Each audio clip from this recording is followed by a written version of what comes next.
Did the team for about four years, but here's what was happening.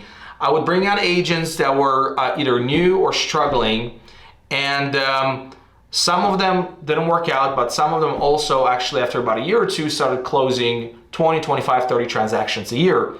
And then after year number 2 and 3, they would be leaving me, and they would be leaving my team but staying with my brokerage. And the reason they were leaving is not because they didn't enjoy working with me.